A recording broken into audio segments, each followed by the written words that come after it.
তুলে জাঙ্কুক শান্ত হয়ে বসে আছে। ঝাপসা চোখে তাকালো তের পানে। একটু আগে করা তের ছটপটানি এখন ওর চোখে ভেসে বেড়াচ্ছে।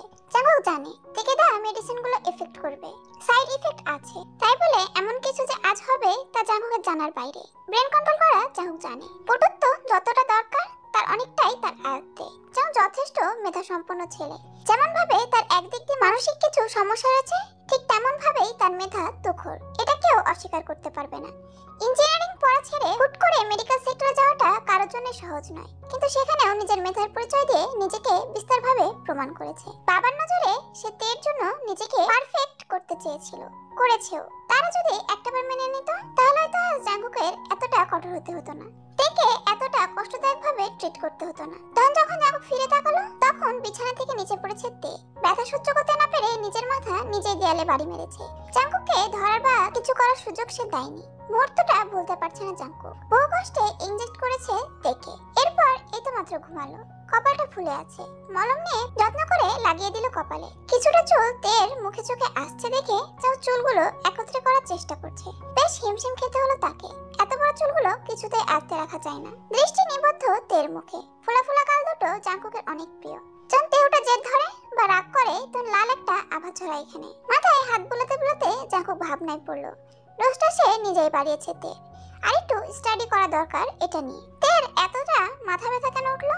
চিন্তায় জাঙ্কুকের কপালে ভাঁজ পড়লো। আজ স্বাভাবিক ঠেকলো না ওর নিকট। বঙ্গিউকে ডেকে পাঠালো সুগা। বঙ্গিউ শুকনো ঢোক গিলে দরজা নক করলো। সুগা গভীর কণ্ঠে বলল, কাম স্যার, কাম হিয়ার বঙ্গিউ।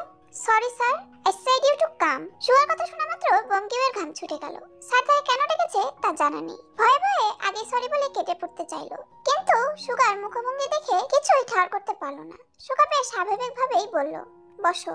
বঙ্গিউ জড়সড় হয়ে সেখানে বসলো। সুগা বেশ ঠান্ডা গলায় বলে উঠলো, এখানে কেন এসেছো? দেখে নে জিজ্ঞেস করছে কেন এসেছে। বঙ্গিউ শুকনো গলায় বলল, আপনি ডেকেছেন তাই।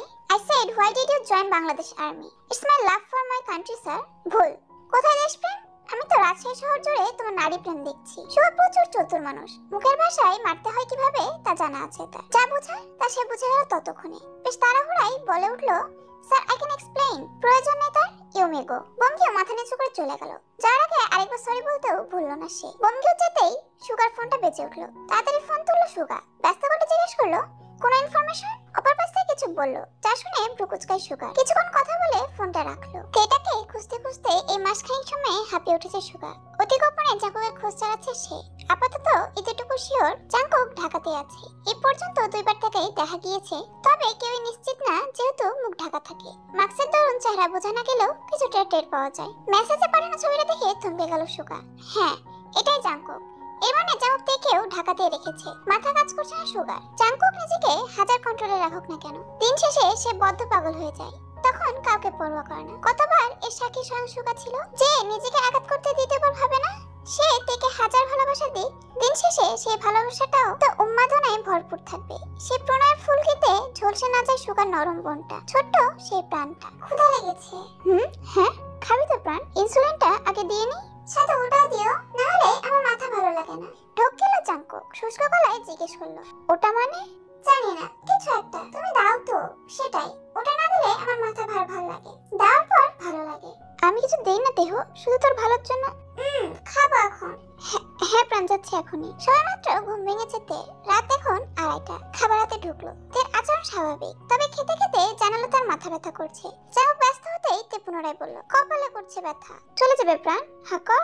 আজকে তের খাওয়াটা স্বাভাবিক ঠেকলো না জাঙ্কুকের নিকট। এমন করে তো দেহ খায় না। খেতে খেতে কয়েকবার গালে জমিয়ে রেখেছে। জাঙ্কুকে খাইয়ে নিজে খাবে, অমনি দেখলো খাবারে আজ লবণ হয়নি। হয়নি বলতে হয়তো দেওয়াই হয়নি। তাহলে তে কেন বুঝলো না? খাওয়া শেষ করে জাঙ্কুক তের কাছে এসে ওর কপালে হাত রাখলো। অল্প গরম শরীরটা। আজকে সাপ্তাহিক ইনজেকশন দেওয়ার কথা, তবে দিবে কিনা জাঙ্কুক বুঝতে পারছে না। ওটা দিলে তো হাত পা ছুড়ে কাঁদেতে। ব্যথাজনক ইনজেকশনটা। আকাশ গরম ভাবতে ভাবতেই তেই বলে উঠলো, আজ রাতে শুই দেবে না? চমকালো জাঙ্কুক। বেশি তো না, এই তো টানা 3 সপ্তাহ ধরে দিচ্ছে। তাহলে তে কিভাবে বুঝলো? জাঙ্কুক কিছু বলার আগেই গলগল করে বমি করে দিল তে। তেকে বমি করতে দেখে চমকায় জাঙ্কুক। অস্থির হয়ে ওকে চেপে ধরে। একদিকে যেমন বমি করছে, অন্যদিকে কান্না করছে। জাঙ্কুক কিছুটা বেকায়দায় পড়ে। তের বমি থেমে যেতেই ও জাঙ্কুকের বুকে মুখ মুছলো। জাঙ্কুক নিজের দিকে তাকালো। আশ্চর্য, একবারের মতো ওর নাক কুচকালো না। অথচ সে যথেষ্ট পরিষ্কার পরিচ্ছন্ন থাকতে পছন্দ করে। আরো বমি করবে? আয় বলে টেনে টুনে তেকে কোলে তুললো। তে শরীর ছেড়ে আছে, যেমন কোনো মতে ওকে নিয়ে ওয়াশরুমে ঢুকে তে গোসল করতে সাহায্য করলো। নিজের গায়ে থাকা টি শার্ট খুলে তেকে নিয়ে বের হলো। তেকে বসে দৌড়ে পোশাক বের করে জাঙ্কু তের সামনে দিতেই তে মুখ ঘুরিয়ে বলল, পরবো না এখন। কেন? অবাক হয়ে জিজ্ঞেস করলো জাঙ্কু। ঘুমাবো। তের সরল জবাব। জাঙ্কু জোর করে তেকে পড়াতে চাইলো, তেও পড়বে না। বাথরাবটা গায়ে জড়িয়ে কাউচে শুয়ে পড়লো ও। জাঙ্কুক হার মানলো, তবে ওকে অবাক করে ওকে কাছে টানলো তে। হতবুদ্ধ হয়ে গেল জাঙ্কুক। তেকে পরিষ্কার করলেও জাঙ্কুক পরিষ্কার হতে পারেনি, তার মধ্যে বিছানা নষ্ট হয়ে আছে। জাঙ্কুক বাধা দিতে চাইলেও পারছে না, তে ওকে আঁকড়ে ধরেছে। জাঙ্কুক অসহায়ত্ব বোধ করলো। তেকে ফেরানোর সাধ্য ওর নেই, না কোনোদিন ছিল। এদিকে তেও ছাড়া নাম নিচ্ছে না। জাঙ্কুক ফাঁকা ঢোকিয়ে তপ্ত শ্বাস ফেলে নিজেকে সামলালো। অসহায় গলায় বলল, তেহু এখন না? এখনই। প্রাণ আমার, আমি নোংরা হয়ে আছি। কিচ্ছু হবে না, বোঝার চেষ্টা কর, সব পরিষ্কার করতে হবে। আগে আমি। হ্যাঁ আগে তুই, একটু সময় দে, 8 ঘন্টা লাগবে। আগে আমি। তে থামলো না, জাঙ্কুক উসখুস করতে লাগলো। এভাবে সম্ভব না, অলরেডি গন্ধে রুম ভরে যাচ্ছে। তে আঁকড়ে ধরা হাতটা ছাড়িয়ে দীর্ঘ সময়কে কিস করে জাঙ্কুক। এতে ছাড়লো তো নাই, উল্টো আলাদা হয়ে উঠলো। জাঙ্কুক পড়লো বিপাকে, এবার জোর করে তেকে ছাড়লো। উঠে বসতে নিলেই রেগে গেল তে। জাঙ্কুকের হাত খামচে ধরে তাকালো ওর পানে, জোরে জোরে শ্বাস টানতে টানতে বলতে লাগলো, ডেকেছেন আমি? কেন আসো না? জাঙ্কুক অবাক দৃষ্টিতে তাকিয়ে রইল। দেহটা তো এমন না। হাতের খামচিটা তীব্র হতেই আর শব্দ করে জাঙ্কুক। তের গালে হাত দিয়ে বলল, একটু সময় দে। না। প্রাণ যা। জাঙ্কুক বড় বড় চোখ করে তাকিয়ে রইল। তের আচরণ বুঝতে পারছে না ও। তেকে ধরতে নিলেই ও ঝাড়া দিয়ে বলে, ধরবেন না বলে উল্টো হয়ে শুয়ে পড়লো। কি যে বিড়বিড় করছে বুঝে না জাঙ্কুক। আপাতত সে ঘর ক্লিন করতে ব্যস্ত হলো। এক পলক তের পানে তাকাতেই দেখলো ও শুয়ে শুয়ে ফুঁসছে। এর মানে ঘুমায়নি। জাঙ্কুক তো ভাবলো হয়তো ঘুমিয়ে গেছে। কিছু না বলে গোসল করতে চলে গেল জাঙ্কুক। প্রায় 20 মিনিট পর গোসল শেষ করে বের হয় জাঙ্কুক। খালি বুকে বিন্দু বিন্দু তার পানির ছিটা।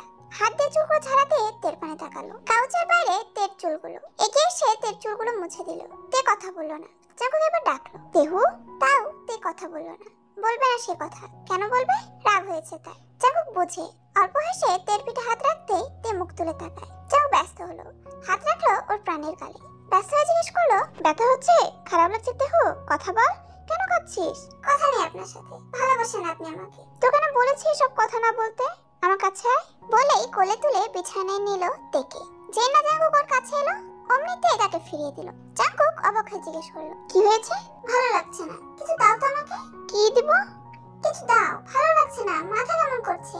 এবার ঘাবড়ে যায় জাঙ্কুক। তে ধীরে ধীরে উত্তেজিত হওয়ার আগে জাঙ্কুক ইনজেকশন নিয়ে আসলো। তে নিজে হাত আগিয়ে দিয়ে বলল, তাড়াতাড়ি দিন, আর ভালো লাগছে না, মাথা কেমন করছে। জাঙ্কুক দ্রুত পুশ করলো। ঘুমিয়ে কেঁদে যাচ্ছে তে, তবে বেশিক্ষণ না। মিনিট 2 যেতেই তীব্র ব্যথায় শব্দ করে কাঁদে তে। জাঙ্কুক বহু কষ্টে বুকে চাপটে ধরে লাভ হলো না। হাত পা দাপিয়ে মিনিট 5 কাঁদলো তে, অতঃপর শান্ত, একদম ঠান্ডা। জাঙ্কুকের বুকের মাঝে শান্ত হয়ে ঘুমিয়ে গেল জাঙ্কুকের প্রাণ। তের ব্যথায় জর্জরিত মুখটাতে চুমু খায় জাঙ্কুক। গলায় মুখ গুজে শুয়ে পড়ে ওকে নিয়ে। অভিযোগ জানায় কানে কানে, এমন কেন হচ্ছে প্রাণ? এমন তো হওয়ার কথা না। তুই আজ কেন বমি করলি? কষ্ট হচ্ছে অনেক? তো জাঙ্কুক ভাই তোকে কষ্ট দিবে না, বিশ্বাস কর, আর কষ্ট দিবে না। আর কিছুদিন ধীরে ধীরে সবটা ভুলে যাবি তুই। জীবনভরে কাউকে মনে থাকবে না তোর। তুই জুড়ে আমি থাকবো প্রাণ, শুধু আমি। তোর শরীরে যারা এত আঘাত দিয়েছে, কষ্ট দিয়েছে, ধোকা দিয়েছে, এদের সকল থেকে তোকে দূরে রাখবো আমি। ভিসা ঝামেলা হচ্ছে, ওটা মিটে গেলে আমরা দেশ ছেড়ে দিব। সব ছেড়ে তুই আর আমি সংসার করব। আমি তোকে আমার সবটা দিয়ে ভালোবাসি প্রাণ। আমৃত্যু এই জাঙ্কুক তোকে ভালোবেসে যাবে। আমি পাগল না, বিশ্বাস কর আমি পাগল না। আমার বলেছে আমি পাগল না, অথচ দেখ আমার তুই বাদে সবাই আমাকে পাগল ভাবে। আমি চিকিৎসা নিয়েছি প্রাণ, তোর জন্য সবটা করেছি, কিন্তু তোকে যে কারোর জন্য ছাড়তে পারবো না। আমার আরো কিছু ট্রিটমেন্ট সেশন বাকি, তোকে নিয়ে গিয়ে বাকিগুলো করবো। কিন্তু আমি আবারও বলছি আমি পাগল না প্রাণ। তুই শুধু আমাকে মনে রাখ, ধোকা দেয়া সকল মানুষদের ভুলে যা। আমি তোকে অনেক আদর করবো, প্রচন্ড ভালোবাসা দিব। ক্ষমতাদের কানে কানে সব বলো জাঙ্কুক। অথচ জাঙ্কুক জানলই না অনিশ্চিততাদের ভবিষ্যতের কথা। কিছু না বলা সত্য, কিছু না জানা তিক্ততা।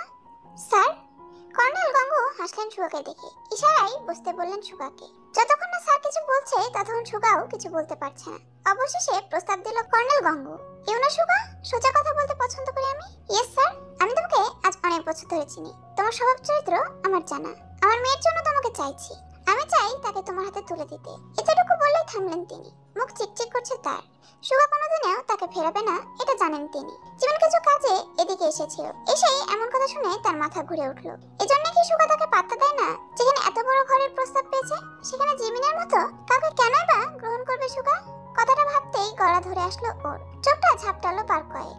কান্না করা এতটাও সহজ না জিমিনের জন্য, খুব কমই কাঁদে সে, অথচ আজ জিমিনের চোখে পানি। শক্ত স্বভাবের জিমিন শুধুমাত্র এসবের জন্য কি না করলো, কত বেহায়াপনা করলো। সুগা বুঝি এজন্য জিমিনকে কোনোদিন দেখেও দেখেনি, বিয়ের কথা শুনেও কোনো প্রতিক্রিয়া দেখায়নি। কোনো মতে কান্না চেপে বেরিয়ে এলো জিমিন, এসে রিজাইন লেটার লিখে ফেললো। কোনো কিছু না ভেবে তা পাঠিয়ে দিল দায়িত্বরত অফিসারের নিকট। থাকবেন এখানে জিমিন, কিছুতেই না। টেকা সকাল থেকে বেশ ফুরফুরা দেখালো। জাঙ্কুক রাতে স্বস্তি পেল, ভোরেতে নিজে ধরা দিল জাঙ্কুককে। সকল ক্লান্তি চিন্তার অবসাদ যেন তাতে কেটে গেল। ক্ষুদ্র শ্বাস ফেলে জাঙ্কুক। আজ আসার সময় তে হাসি মুখে বিদায় জানিয়েছে তাকে। জাঙ্কুক অল্প বিস্তার চিন্তায় পড়লেও তে যখন গলায় ঝুলে তাকে মিষ্টি আদর করলো, তখন জাঙ্কুক চিন্তামুক্ত হয়ে বেরোলো। আজ রাতে জাঙ্কুকের জন্মদিন। দিন গুনে গুনে রাখার অভ্যাস তার। জাঙ্কুক ভাইয়ের জন্মদিনও সে গুনে গুনে হিসাব রাখে। জাঙ্কুক যেতেই সোজা রান্নাঘরে ঢুকলো ও। কেক বানাতে পারে না ও, তবুও চাচিকে যতটুকু দেখেছে তা মনে করে কাজ আগালো তে। সকাল থেকে দুপুর অথবা বিকেল, আর সারাদিন লাগে এসব করেছে তে। জাঙ্কুক সবটা ফোনে দেখলো, মনে জোয়ার এলো যেন ওর। তের ভালোবাসার নিখুঁত, তার থেকেই নিখুঁত তার খুঁত তে।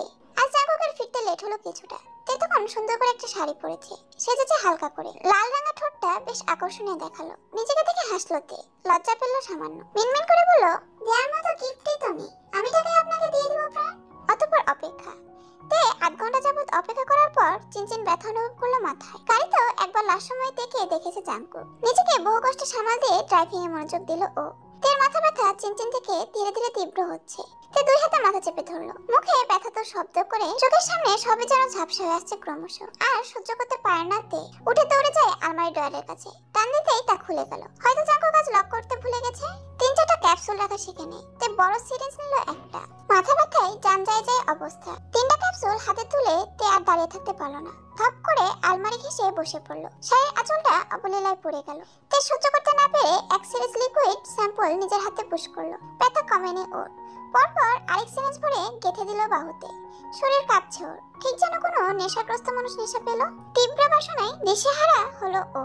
তৃতীয়টাও বাদ গেল না, তবে সেটা শরীরে গাঁথলেও অর্ধেকের বেশি পুশ করতে পারলো না তে।